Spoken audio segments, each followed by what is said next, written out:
A paz do Senhor Jesus a todos os amados irmãos que sempre estão nos acompanhando. Deus em Cristo vos abençoe. Estamos dando início a mais um estudo bíblico e nesta feita nós vamos fazer um estudo bíblico, meditar na palavra de Deus a partir da epístola de Paulo aos Romanos, no capítulo 1, versículo de número 16 e 17. Mas antes eu quero fazer uma oração por você que sempre nos acompanha. Se puder, feche os seus olhos e se não puder, caso esteja em viagem, num avião, ou no ônibus, no trem, no metrô, ou se você estiver impossibilitado de fechar os olhos para orar, mas se ligue com os céus enquanto eu oro por você. Senhor Jesus, muito obrigado pela vida desse espectador, deste teu servo, desta tua serva que sempre nos acompanha. Peço-te perdão, em primeiro lugar, pelos nossos pecados. Que o Senhor venha perdoar todas as nossas falhas e fraquezas. E neste momento eu peço uma bênção especial para o lar desta pessoa que está me assistindo. Este teu servo, esta tua serva, cubra com teu sangue. Senhor, também aqueles que são amigos do Evangelho que ainda não se decidiram a servir a Ti, eu oro por estes também. Que o Senhor venha salvar, libertar, que o Senhor venha escrever os seus nomes no livro da vida. Senhor, aonde estiver um enfermo que estiver assistindo a esse vídeo, peço que em nome de Jesus, por Tua misericórdia, o Senhor o alcance e toque com as suas mãos e cure para a glória do Teu nome. Deus, em nome de Jesus, eu te peço agora, Pai bondoso, em qualquer área da vida dos Teus filhos, que estiver necessitado de um milagre, em nome de Jesus, segundo a Tua vontade, toca agora, opera um milagre. Em nome de Jesus, é o que te pedimos e te agradecemos. Amém.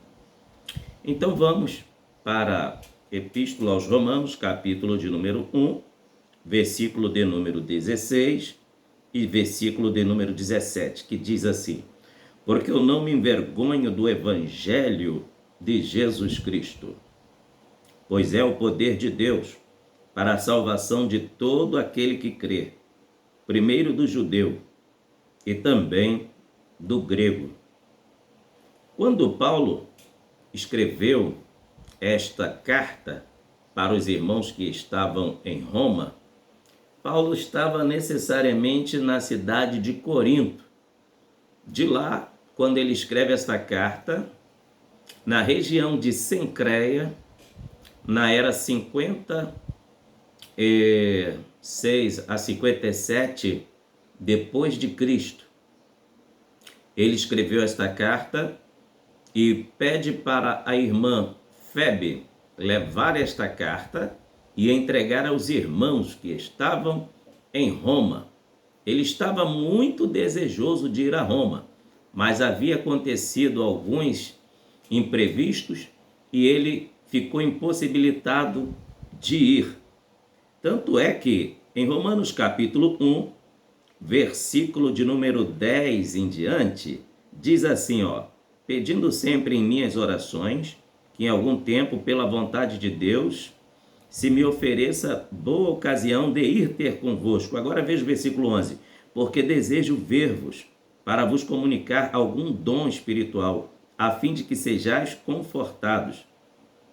E Paulo, ele estava desejoso de ir, mas no momento não pôde ir.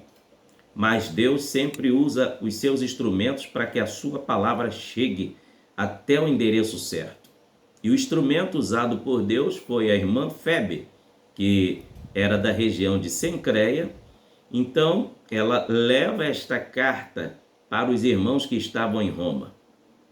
Agora, veja que o cenário, as condições em que os irmãos que haviam se decidido estar com Cristo, aceitando-o como Salvador, o único suficiente Salvador, o cenário, o ambiente em que eles viviam não era um ambiente salutar, não era um ambiente saudável.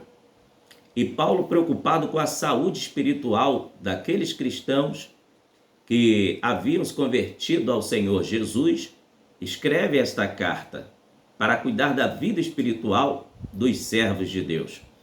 E é bom lembrar que no cristianismo estava ali na comunidade cristã em Roma não somente um grupo de judeus que desde o Pentecostes vinha servindo a Jesus. Também na sua maioria tinha gentios, ou seja, pessoas que não eram da nacionalidade judaica, não eram judeus, mas haviam se convertido ao Senhor Jesus. E para esses que eram gentios, que se converteram ao Evangelho do Senhor Jesus, era um grande desafio continuar na presença do Senhor, porque do meio de onde eles saíram foi um meio de podridão. Era um meio de um povo que não sabia discernir entre a mão direita e a esquerda. Tanto é que o seu contexto de como era o ambiente em Roma, um dos contextos que a Bíblia mostra está no próprio capítulo 1. Observe, através da leitura da palavra de Deus, aqui como era o meio em que o povo vivia. O povo de Roma, a partir do versículo 18, era um povo que provocava o descontentamento, a ira de Deus. Era um povo que amava o pecado, o povo que se deleitava no erro. Olha o que diz aqui, ó. Porque do céu se manifesta a ira de Deus sobre toda a impiedade e injustiça dos homens, que detêm a verdade em injustiça. Em primeiro lugar, esse versículo já começa mostrando que acontecia muita injustiça. O peso da balança tinha duas medidas em várias áreas, na área financeira, na área moral, na área jurídica e assim por diante. Veja o versículo 19. Portanto, o que de Deus se pode conhecer neles se manifesta, porque Deus o manifestou. Versículo 20. Porque as suas coisas invisíveis, desde a criação do mundo, tanto o seu eterno poder como a sua divindade, se entendem e claramente se veem pelas coisas que estão criadas, para que eles fiquem inexcusáveis. Versículo 21. Portanto, tendo conhecido a Deus, não o glorificaram como Deus, nem lhe deram graças. Antes, em seus discursos, se desvaneceram seu coração insensato e obscureceu-se. Versículo 22. Dizendo-se sábios, tornaram-se loucos. Veja que a partir do versículo 20 até o versículo de número 22, você vai ver que o povo de Roma era um povo que se esqueceu de Deus, dava as costas para Deus, ignorava a Deus. Eles achavam, diziam que Deus não existia.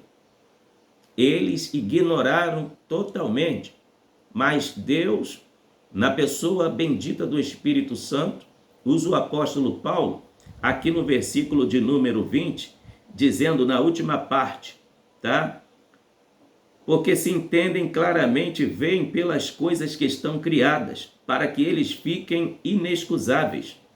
Nenhum ser humano, no dia do juízo final, poderá dizer: eu nunca ouvi falar de Deus. Eu nunca ouvi falar que Deus existe. Sabe por quê?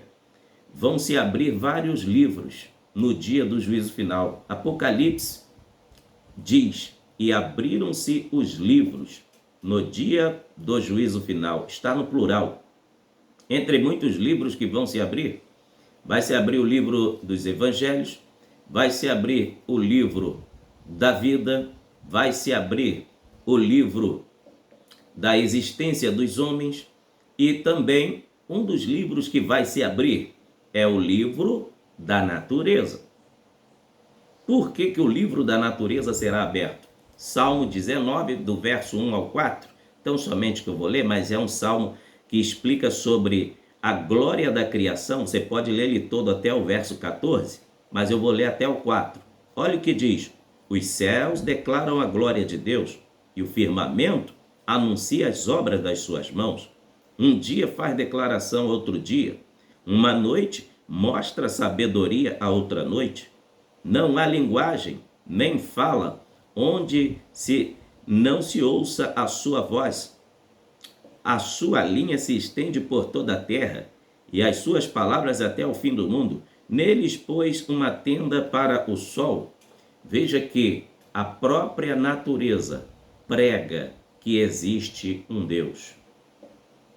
Os homens ficarão inexcusáveis, desde a antiguidade até o último que nasceu no dia do juízo final. Nunca, ninguém poderá dizer que nunca ouviu falar de Deus ou que nunca viu uma demonstração do poder de Deus. Mas os romanos, os gregos, ignoravam a existência de Deus. Veja a partir do versículo 23. E mudaram a glória do Deus incorruptível em semelhança de imagens de homem corruptível, e de aves, e de quadrúpedes, e de répteis. Agora o versículo 22 diz assim: dizendo-se sábios, tornaram-se loucos. A antiga Grécia foi o berço da filosofia. A antiga Grécia, onde Roma foi a sua capital mundial, foi o berço da filosofia.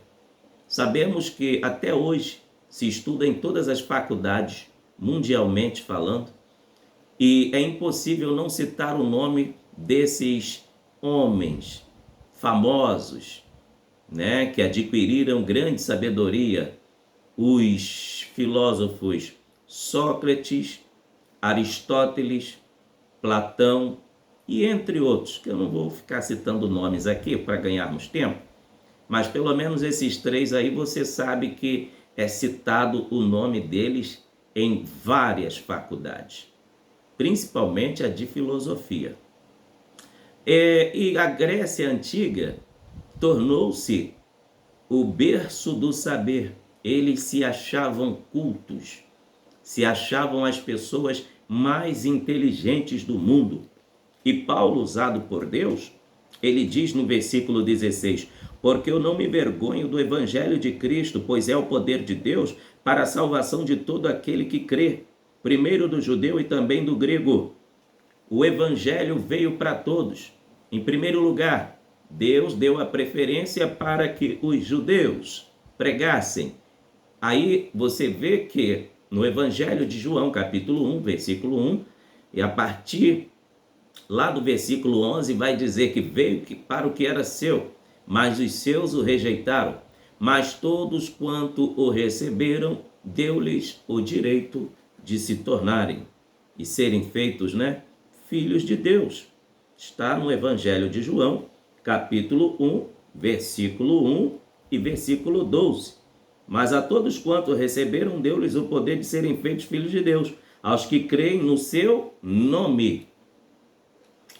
Aí, os gregos, o povo que pertencia à antiga Grécia, ouvindo a pregação da palavra de Deus, os milagres acontecendo, a igreja cheia do Espírito Santo, paralítico andando, cego enxergando, até morto ressuscitou, Jesus ressuscitou através da pregação de Paulo, quando em Atos dos Apóstolos registra que Eutico cai da janela e morreu, e Paulo orou e Jesus ressuscitou a Eutico.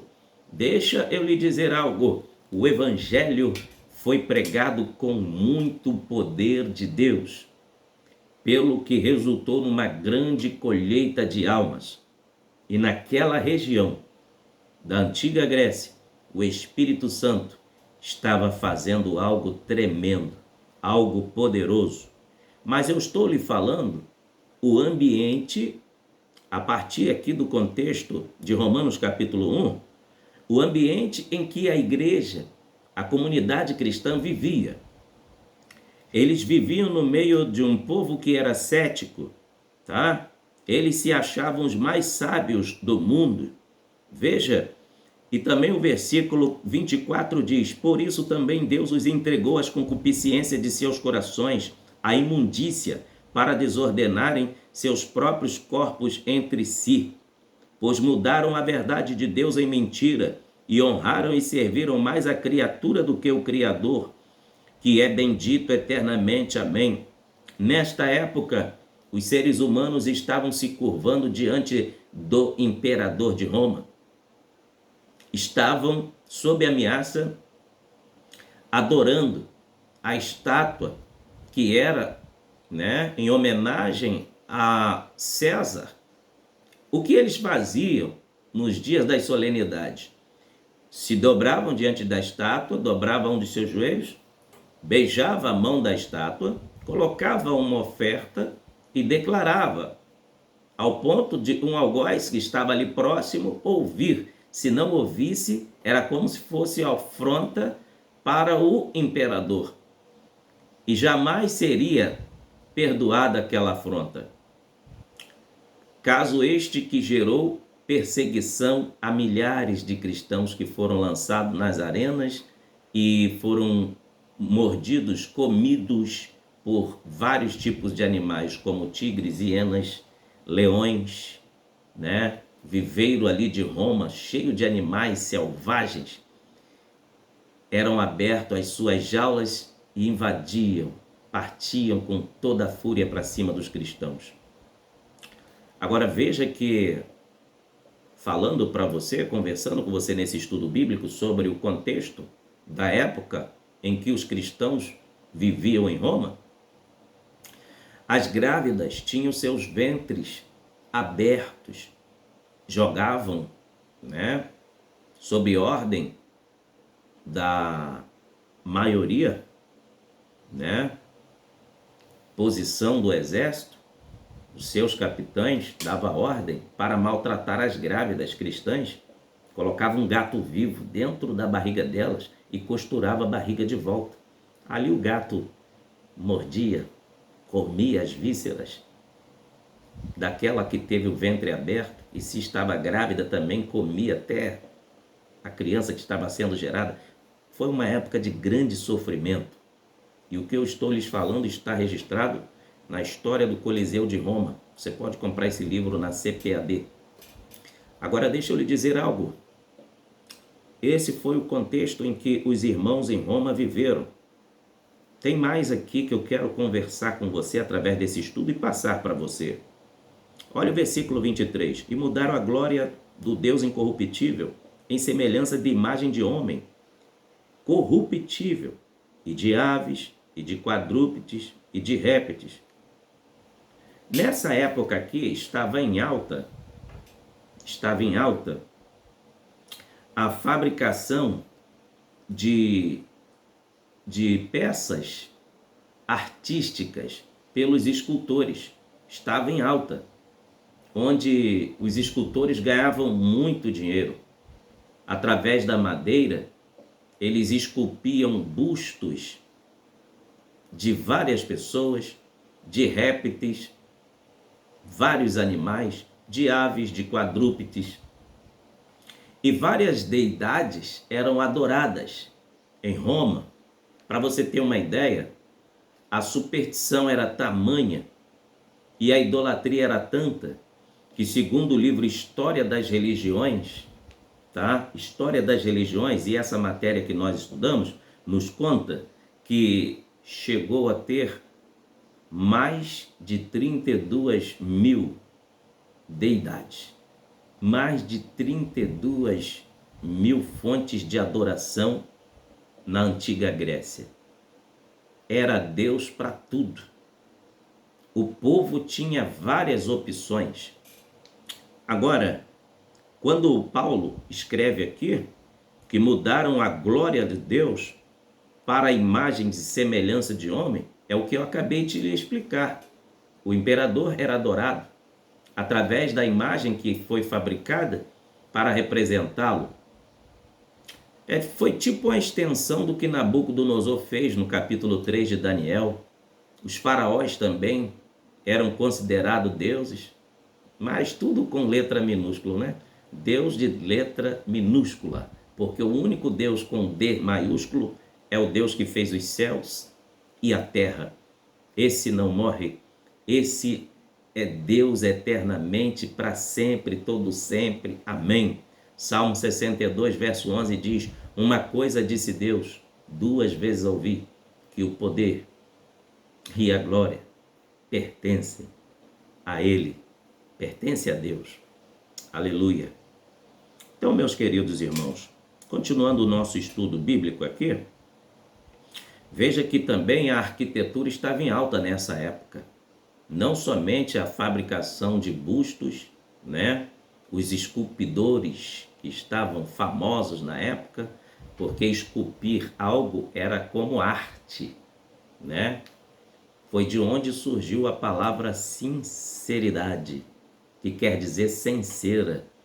Quando um artista ia esculpir algo e ele talhava além daquela metragem que foi calculada, aquele quadro que ele esculpiu, talhou, para não perder a madeira, que era muito caro, quando chegasse no dia da exposição, ele deveria vender aquele quadro para não perder o seu dinheiro. Ele completava com cera onde ele errou. Onde ele talhou a mais, ele enchia de cera. Mas quem era experiente, né, para fazer compras de produtos artísticos, chegava e perguntava: é sem cera esse material que eu vou levar? É sincero esse material que eu vou levar? Então expõe ao sol, por favor. Eles exigiam, porque, né, adquiriam a experiência na compra. Os experientes falavam: põe essa escultura no sol, por favor. E colocando ao sol, levando algum tempo, e se tivesse cera em determinado lugar daquela peça que foi esculpida, o próprio sol ia derreter e ia mostrar o defeito, e a pessoa não levava. Então, aquela peça não era sincera, não era sem cera, da onde surgiu a palavra sinceridade, que quer dizer sincera. E quando a peça ficava exposta ao sol, e a pessoa observava que não escorreu nada da tinta, não apareceu nenhuma falha, então a pessoa comprava aquele produto, tá? Agora, continuando aqui o nosso estudo, veja o versículo 25. Pois mudaram a verdade de Deus em mentira, e homens falaram, né, honraram e serviram mais a criatura do que o Criador, que é bendito eternamente. Amém. Versículo 26. Por isso Deus os abandonou às paixões infames, porque até as mulheres mudaram o uso natural no contrário à natureza. Versículo 27. Semelhantemente também os homens, deixando o uso natural da mulher, se inflamaram em suas sensualidades uns para com os outros, homem com homens, cometendo torpeza e recebendo em si mesmo a recompensa que convinha a seu erro. Em Roma também, a homossexualidade estava na moda. O homossexualismo era algo normal naquele ambiente, onde em uma mesma casa um homem poderia ser casado com uma mulher, mas ter também seu prazer sexual com um outro homem debaixo do mesmo teto. E da mesma forma, mulheres poderia ser casada com um homem e também da mesma forma ter os seus prazeres de luxúria sexuais vivendo debaixo do mesmo teto com outra mulher. Você se lembra quando Jesus recebeu um pedido para ir na casa do centurião e Jesus disse: eu irei e darei saúde, né? Porque o criado dele estava quase morrendo, atormentado por um espírito maligno que estava o atormentando. E o centurião teve fé e pediu a Jesus para ir na casa dele. E Jesus disse: eu irei. Mas quando Jesus já estava quase próximo à casa do centurião, ele falou: Senhor, por favor, diga uma palavra aí da rua mesmo, porque eu sou homem debaixo de autoridade. Eu tenho o poder dos Césares, eu tenho o poder do imperador, e a quem eu ordeno me obedece. E eu sei que o Senhor tem poder, o Senhor tem autoridade, e que se o Senhor disser uma palavra aí da rua, o meu criado vai ficar curado. Eu creio no teu poder. Jesus se admirou da fé do centurião. Agora, por que o centurião disse: eu não sou digno de que entre debaixo do meu telhado? Porque ele era de origem grega, ele era romano. E Jesus, ao entrar na casa dele, iria contemplar coisas que são abomináveis aos olhos do Senhor, e possivelmente algo que contém a lista de pecados que estou lecionando aqui para você através desse estudo bíblico, através da Bíblia Sagrada. Então, é esse tipo de ambiente em que a igreja recebeu a carta. Ser crente naquela época, ser cristão, morando em Roma, não era fácil. Era alvo de perseguição. Agora veja o versículo de número 28. E como eles não se importaram de ter conhecimento de Deus, assim Deus os entregou a um sentimento perverso para fazerem coisas que não convêm, estando cheios de toda iniquidade. Agora o versículo 29 até o versículo 31 está a lista de pecados que era cometido em Roma, tá? Preste atenção na lista de pecados que era cometido em Roma, a partir do versículo 29 até o versículo 31. Entre os que eu já falei, no versículo 27, o homossexualismo estava na moda. Veja o versículo 29.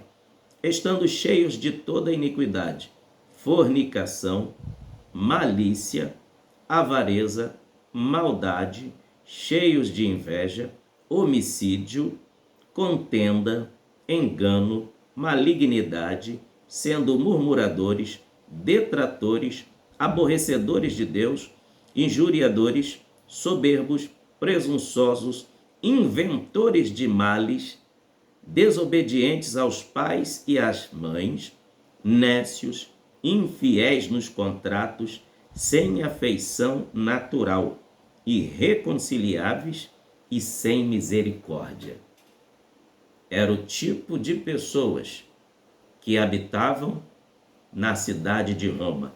Mas Paulo continuou dizendo, volto a ler o versículo 16 e o 17, porque não me envergonho do evangelho de Cristo, pois é o poder de Deus para a salvação de todo aquele que crê, primeiro do judeu e também do grego, porque nele se descobre a justiça de Deus, pela fé em Cristo, como está escrito, mas o justo viverá da fé. Paulo explica aos irmãos que o evangelho é vivido por fé e não por vista.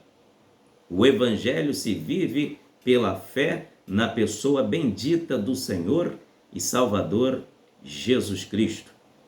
Agora veja o que Paulo escreveu para os irmãos da Grécia também, sendo que é para a cidade de Corinto. 1 Coríntios capítulo 1, versículo 18 ao 25. Olha o que Paulo escreveu. Porque a palavra da cruz é loucura para os que perecem, mas para nós que somos salvos, é o poder de Deus. Você lembra aqui do versículo que está aos Romanos, capítulo de número 1, versículo 16? Porque eu não me envergonho do evangelho de Cristo, pois é o poder de Deus para a salvação de todo aquele que crê. É nesse mesmo contexto que Paulo está falando com os irmãos na cidade de Corinto, porque a palavra da cruz é loucura para os que perecem, mas para nós que somos salvos, é o poder de Deus. Sabe por quê? A Bíblia diz aqui, no versículo 22, 1 Coríntios, capítulo 1, versículo 22, porque os judeus pedem um sinal e os gregos buscam sabedoria. O povo da Grécia, volto a falar, se auto-intitulavam os mais sábios do mundo. Eles se achavam os potenciais da humanidade, se achavam os melhores, eram assoberbados. E quando Paulo vai escrever para os irmãos aqui, nesta forma, é porque quando estava se pregando o evangelho de Cristo, também se achava e se encontrava muita resistência da parte dos gregos. Por quê? O Salvador da humanidade, que é Jesus, que é o personagem principal das epístolas paulinas, e por que não dizer da Bíblia Sagrada, este mesmo que foi condenado à pena máxima de vergonha, de escrúpulos em Roma. A pena máxima para envergonhar um malfeitor era a morte com a crucificação. E eles tinham dificuldades de entender que Jesus, o Cristo que foi crucificado, que era sempre o motivo da pregação de Paulo, aleluia, eles tinham dificuldade de entender que Jesus é Senhor, que Jesus é Salvador, porque Jesus foi condenado segundo a lei do país deles. Então, os filósofos, os sábios, os gnósticos, que eram um grupo, um partido que se achavam donos do saber, eles peitavam a pregação de Paulo, eles resistiam. Por isso que Paulo diz assim, no versículo 19, 1 Coríntios 1, 19, porque está escrito, destruirei a sabedoria dos sábios e aniquilarei a inteligência dos inteligentes. Onde está, ó sábio? Onde está, ó escriba? Onde está o inquiridor deste século? Porventura, não tornou Deus louca a sabedoria deste mundo? A começar, os escribas eram uma classe douta, era uma classe que era muito venerada e respeitada em todo o território de Israel e na Grécia Antiga. Por quê? Através deles que se formavam os fariseus, os doutores da lei. Então, nos dias de hoje, um escriba era comparado a um procurador-geral da República e, por que não dizer, a um promotor de justiça? Um promotor, E um desembargador, porque o desembargador está acima do juiz. Os fariseus legislavam, julgavam de acordo com a lei. Mas quem é que formava os fariseus que eram juízes e doutores? Uma espécie de advogado. Eram os escribas. Então, os escribas, nos dias de hoje, seriam uma espécie de desembargador. Aí Paulo faz um desafio aqui. Pelo poder do Espírito Santo, onde está o escriba? Onde está o inquiridor deste século? Porventura não tornou Deus louca a sabedoria deste mundo? Agora me acompanhe no versículo 21. Visto como na sabedoria de Deus o mundo não conheceu a Deus pela sua sabedoria, aprove a Deus salvar os crentes pela loucura da pregação. Aleluia. Os crentes eram chamados de loucos. Paulo era chamado de louco. Aleluia. E até os dias de hoje, há quem chame a igreja de um bando de fanáticos e de loucos, porque nós pregamos a Jesus que foi crucificado, mas não permaneceu no madeiro. Ele foi sepultado, mas ao terceiro dia ele ressuscitou. Jesus ressuscitou. Glória a Deus. Continua aqui o nosso estudo. O versículo 22. Porque os judeus pedem um sinal, os gregos buscam sabedoria, mas nós pregamos a Cristo crucificado, que é escândalo para os judeus e loucura para os gregos. Mas para os que são chamados tanto judeus como gregos, lhes pregamos a Cristo, poder de Deus e sabedoria de Deus. Porque a loucura de Deus é mais sábia do que os homens, e a fraqueza de Deus é mais forte do que os homens. Aracandaramachuriandalamamaias. Aleluia. O Evangelho é o poder de Deus. O Evangelho é o poder de Deus. Veja o versículo 26. Porque vede, irmãos, a vossa vocação, que não são muitos os sábios segundo a carne, nem muitos poderosos, nem muitos nobres que são chamados, mas Deus escolheu as coisas loucas deste mundo para confundir as sábias. E Deus escolheu as coisas fracas deste mundo para confundir as fortes. E Deus escolheu as coisas vis deste mundo, as desprezíveis e as que não são, para aniquilar as que são, para que nenhuma carne se glorie perante ele, mas vós sois dele, em Jesus Cristo, o qual para nós foi feito por Deus sabedoria, justiça, santificação e redenção, para que, como está escrito, aquele que se gloria, glorie-se no Senhor. Você pode dar glória a Deus? Eu já estou glorificando a Deus aqui neste lugar. Aleluia. Agora veja, Roma, a antiga Grécia, era um local de palco, de grande idolatria. As relações entre o homem e os deuses eram extremas, mecânicas, tá? Veja as divindades das suas religiões tinham funções semelhantes a Júpiter. Como Júpiter era adorado pelos da Grécia ou os de Roma. Júpiter era adorado em Roma e Zeus, que era a mesma divindade, adorado na região da Grécia Antiga, que correspondia aos astros celestiais. Júpiter e Zeus eram o deus dos astros, Sol, Lua, estrelas. Agora, Minerva, dos romanos, como padroeira dos artesãos. Atena, isso mesmo, tá? Estou passando a matéria de história das religiões. Atena, dos gregos, que era a mesma que Vênus. Afrodite, como a deusa do amor. Noturno e Poseidon, como deus do mar. Assim por diante. Numa tal identificação dos deuses romanos, os deuses gregos apenas com mudança de nomes dependendo das regiões. Então, Afrodite, tá? Era a mesma que Diana. Afrodite era na Grécia, tá? E em Roma. Agora, em Éfeso, ela era chamada de Diana. Era a deusa da guerra, a deusa do amor, e só um templo para ela tinha aproximadamente 1000 prostitutas, onde pessoas do mundo inteiro visitavam aquele templo de idolatria para fazer algum tipo de petição a Afrodite, tá? Para fazer algum tipo de pedido a Diana, tinha que se prostituir. E sabe como que era o tipo de adoração a essa divindade?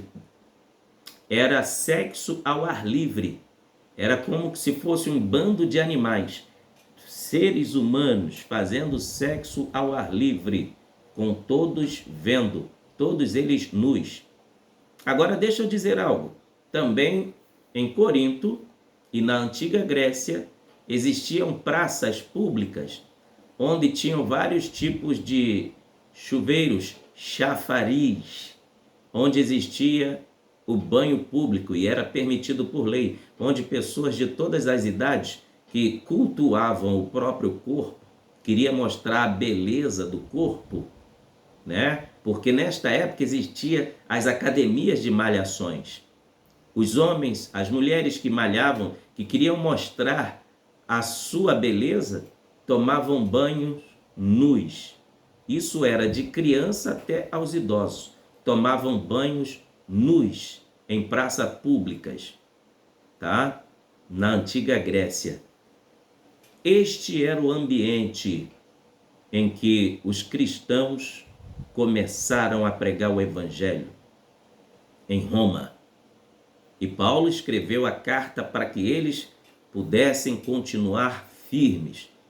Eu trouxe esse estudo bíblico e esse pano de fundo histórico porque muita gente lê a carta aos romanos e às vezes não consegue passar o pano de fundo histórico para a igreja, onde muitos não têm a compreensão.